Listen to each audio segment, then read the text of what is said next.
mhla ka-23 May kwakune program lapha ngase King Dinizulu Park eThekwini. Sasine program yama salon. Umfowethu uphakela umthakathi wayene program insizwa nomnsizwa kubizwe bonke labafowethu abahlala emgaqweni eletha umkhuleko khona banikwa-ke nokudla nezinye zezinto. Saya-ke khona sayomsupporta naye weza kwi-program yethu yamasaloni yokuqala saseseThekwini wazokhuluma nabantu. Kodwa ngalolo suku mhla 23 May sasesihamba-ke naye uphakela umthakathi nabanye ama-comrades sayohlala kwenye indawo lapha eThekwini eGudlulwandle. Sayoba ne-briefing nje encane.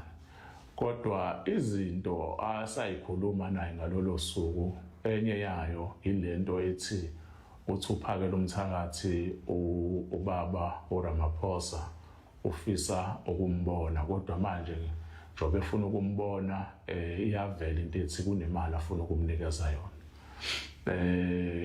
Ngase ngimtshela mina ukuthi ngangcono kube ubaba uRamaphosa uthi ufuna ukukubona kodwa ufuna ukulungisa inkinga lezi esikhala ngazo njengoba hleli simasha. Kodwa uma kuveza ethi kunemali afuna ukuyikhipha ufuna ukuxhasa ilapho-ke inkinga-ke ngoba shuthi sekuyi-bribe leyo, sekukudayisa ngomzabalazo uma uvuma ukuthatha leyo mali. Kwangazuthi-ke siyazwana-ke naye wayikhahlela leyo nto ngenyawo zombili wathi hayi ngeke ngivume mina mfethu Mancinza ukuya lapho. Angifune imali phela mina ngifuna ukulwela abantu base-South Africa. Kwadlula-ke lapho-ke and kwaba into futhi angikaze kufika umcabango uthi kungenzeka awuvume lo mhlangano. Nakho-ke ngomhla ka-29 ebusuku June sekuvela-ke iy'ndaba ezithi benomhlangano uNgizwa Mchunu nawo uphakela umthakathi. Ngawo umhla ka-30 emva kweMarch ngenza isiqiniseko ukuthi siyabonana nomfowethu uphakela umthakathi. Masibonana naye uphakela umthakathi ngimbuze ukuthi saba ne-meeting one-on-one ayekhona amanye ama-comrades but ngacela ukuthi asikhulume sodwa eceleni sobabili and basinika lolo thuba and ngakhuluma naye. Ngambuza ukuthi mfethu uwena wathi uRamaphosa njengoba efuna umhlangano ufuna ukukunika imali. Ngabe kwenzakaleni uzovuma ukuthi uRamaphosa nibe nawo umhlangano ngoba uyazi ukuthi sasivumelene ukuthi ngeke uyilapha ngoba ufuna ukunika imali akezi nama-solution.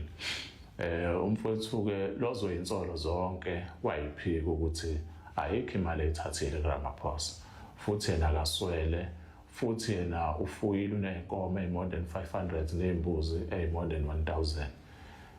Ngase ngicela ukuthi ngoba lento ubuke kungazuthi ziningi iy'nkulumo la ngaphandle nakwi-social media kubalulekile ukuthi sibe nomhlangano. Ngakusasa umfowethu Ndabandama wayezoba ne-media briefing. Uma ezoba ne-media briefing bekuseni kwakumele sibe nomhlangano kuyimina uyena kanye nobuholi bonke be-March and March. Wathi hhayi akanankinga ngabuthinta ubuholi be-March and March kwavunyelwana ukuthi kuzobonwana.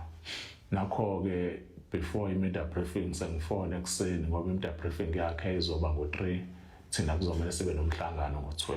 Mase ngimcela ukuthi-ke ngizama ukumfonela angisamthole efonini kwaze kwayi-media briefing yaqala i-media briefing. Ngafonelwa nomfowethu avamise ukuhamba naye amqaphayo naye ngangamthola. Sagcina umhlangano ungabanga khona ngazama futhi ukuthi kube nomhlangano-ke after media briefing wangatholakala efonini. Okuyinto-ke leyo-ke engabona ukuthi sengikwenze konke mhlawumbe ingakho umuntu ezefika kulesi sigaba lesi ngoba savumelana naye umfowethu ukuthi lo mzabalazo esiwenzayo kumele sithembeke ngayo yonke indlela. Futhi umfowethu uphakela umthakathi mina bengimbiza ngobhuti omdala namanje futhi kusewubhuti omdala ngoba ngisho ngikuthiwa ungenzani kodwa kushintshi ukuthi mdala kunami and futhi kumele ngimhloniphe.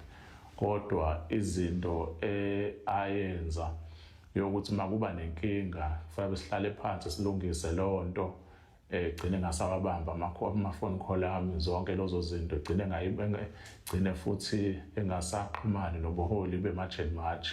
Akubanga kuhle lokho.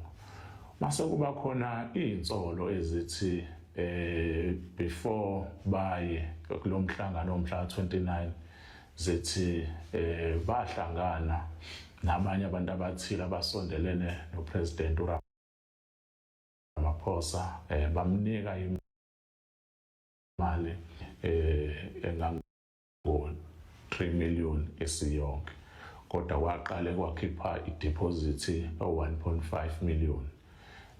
After i-media briefing kwakumele kuphume futhi omunye u-1.5 million esiyonke imali kwabo-3 million.